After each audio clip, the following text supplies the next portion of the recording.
Eh bien écoutez, bienvenue sur ce nouvel épisode What to FTMO Challenge, j'espère que vous avez la forme. Et écoutez, j'ai de mauvaises nouvelles à vous annoncer. Honnêtement, pour moi, ce sont des bonnes nouvelles. En fait, j'ai essayé de prendre ça comme des bonnes nouvelles parce que, comme vous le savez, je suis très spirituel et pour moi, il n'y a pas de hasard. Il n'y a vraiment pas de hasard. Et si ça devait se passer comme ça, c'est que ça devait se passer comme ça.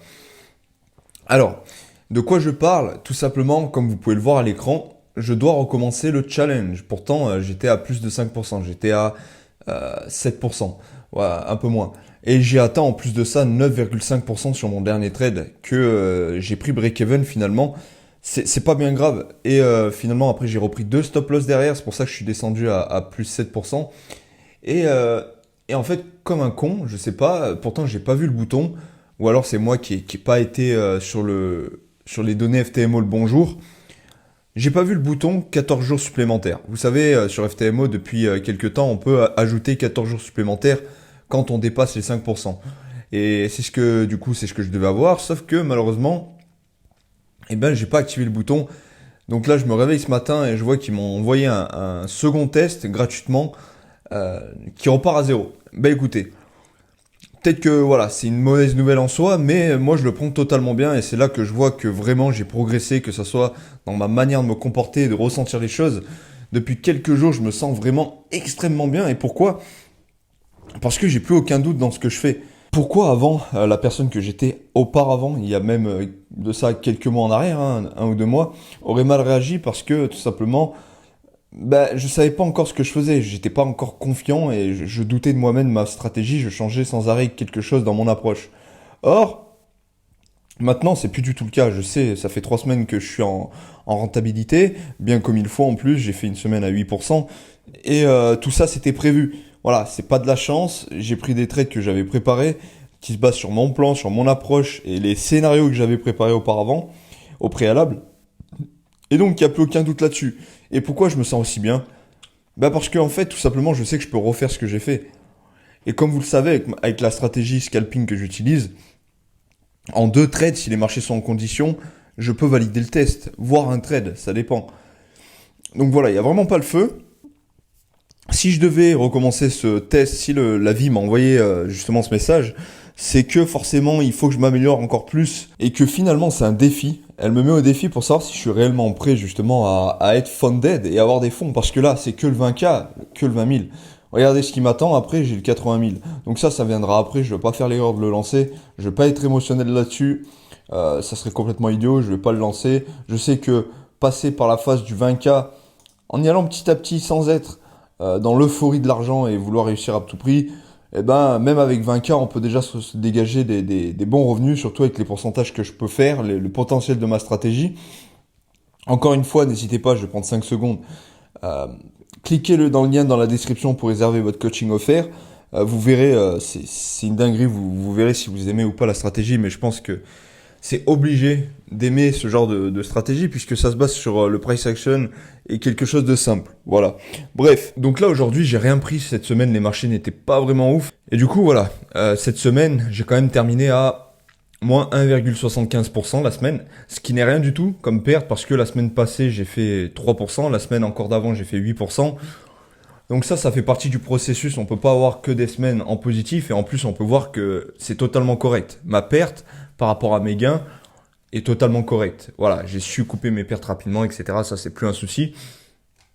Et les marchés n'étaient pas ouf. Encore actuellement, là, j'ai commencé à regarder la session de New York, c'était désastreux. Voilà, donc vaut mieux ne pas forcer les marchés sous le coup de l'émotion, vraiment. Donc maintenant, c'est ça qui fait plaisir. Quoi retenir de cette vidéo, qui va pas durer bien longtemps, mais c'est que une fois qu'on est prêt, on est prêt. Il n'y a plus rien qui nous arrête. Même si voilà, premier trade que je prends, il sera perdant, mais vraiment, la confiance sera toujours là. Mais vraiment, ce que je sais, c'est qu'une question de mois maintenant, de semaines, avant que je puisse dégager des premiers revenus avec FTMO. Je le sais au fond de moi-même.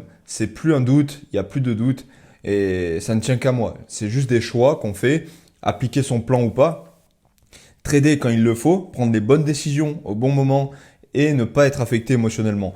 Vous savez quoi, le mieux, c'est de se sentir bien dans toutes les circonstances. Par exemple, depuis 2 semaines, je fais des sessions de trading avec un pote le matin durant la session de Londres. Et on a pris tous les deux pertes au même moment. Pourtant, il a une stratégie légèrement différente. Et en fait, on a réagi un petit peu mal, on était un peu énervé, déçu quoi. Mais en l'espace de quelques secondes, on a terminé notre session, on s'est envoyé un message, on était déjà bien. On se sentait déjà bien parce que c'est rien, ça fait partie du processus de perdre. Vraiment. Donc c'est ça qu'il faut retenir. Donc là, on va aller, avant de terminer la vidéo, on va aller vérifier mes petites données Matrix sur le compte. Donc comme vous pouvez le voir, encore une fois, la courbe, honnêtement, c'est une courbe totalement saine. Voilà, c'est le genre de courbe que je cherchais depuis longtemps. Là, vous voyez que c'est du n'importe quoi, j'ai fait du n'importe quoi, et à partir de là, boum, j'ai commencé à me prendre en main, à appliquer enfin un vrai processus, une vraie approche, et un vrai état psychologique digne d'un trader gagnant. Et on peut voir qu'en plus, j'en ai pris des trades entre ce laps de temps. Vous voyez, j'étais à un peu moins de 9 trades, et puis là, actuellement, 23. Ici, 8 trades, ici 23. Donc vous voyez, c'est pas du hasard, c'est pas de la chance. Ici, je me suis pris des gains, hop, j'ai coupé rapidement mes pertes. Ensuite des gains, rapidement mes pertes. Vous voyez là, balance moins 200, et ensuite quand on monte, plus 600. Hop, et ainsi de suite. Si on va voir justement... D'ailleurs, au passage, le bouton 14 jours aurait dû s'afficher là. Je sais pas pourquoi je l'avais pas. Bref, c'est moi qui ai dû le louper le jour qu'il fallait. C'est pas grave, je vais pas me plaindre. Et comme vous pouvez le voir là, c'est mes deux pertes que j'aurais pu encore plus couper justement en perte rapidement parce que là ça fait presque 1% sur les deux. Là 0,5 et là presque 1%. Donc c'était pas correct. C'était pas correct. Mais comme vous pouvez le voir, il y a beaucoup de rouge. Il y a beaucoup de rouge. Et pourtant j'étais à plus 7%. Ça n'a rien à voir le win rate. C'est vraiment le risk-reward le plus important. Si on peut retenir quelque chose de cette vidéo, c'est toujours se visualiser en tant que trader professionnel, la personne que l'on veut être dans le futur qui mérite d'avoir les choses que l'on veut. Donc, pour avoir ce que je veux, il faut que je sois quelle personne. Il faut que je sois quel genre de trader. Et bien plus tard, si je dois gérer 1 million de fonds, par exemple, 1 million de capital, mes propres fonds, ou alors les fonds justement de FTMO, par exemple, eh bien, quel genre de trader il va falloir que je sois? Est-ce que actuellement je suis le genre de trader qui peut gérer 1 million? Pas du tout.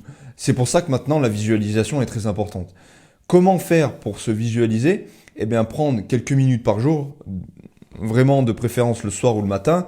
Moi, ce que j'ai fait, c'est que je me suis enregistré, j'ai enregistré ma voix et avec des affirmations positives, avec justement quel état d'esprit la personne, le trader que je veux être doit avoir. Et finalement, j'écoute ça, honnêtement, depuis que je suis, depuis un jour ou deux là, depuis que je suis devant mes graphiques, j'ai aucun stress. Mais vraiment, je me sens totalement bien et vraiment puissant également. J'ai cette confiance que je n'avais pas auparavant et également ce bien-être. Voilà. J'espère que cette petite vidéo a pu vous inspirer. En ce moment, je vous partage pas beaucoup de trades parce que malheureusement, je ne trade pas beaucoup avec les marchés, les conditions de marché. N'hésitez pas à aimer la vidéo. On se retrouve bientôt pour le début du prochain test sur des nouveaux épisodes. Et voilà, commentez la vidéo, aimez la vidéo, partagez-la s'il vous plaît. Et je vous dis à la prochaine. Ciao.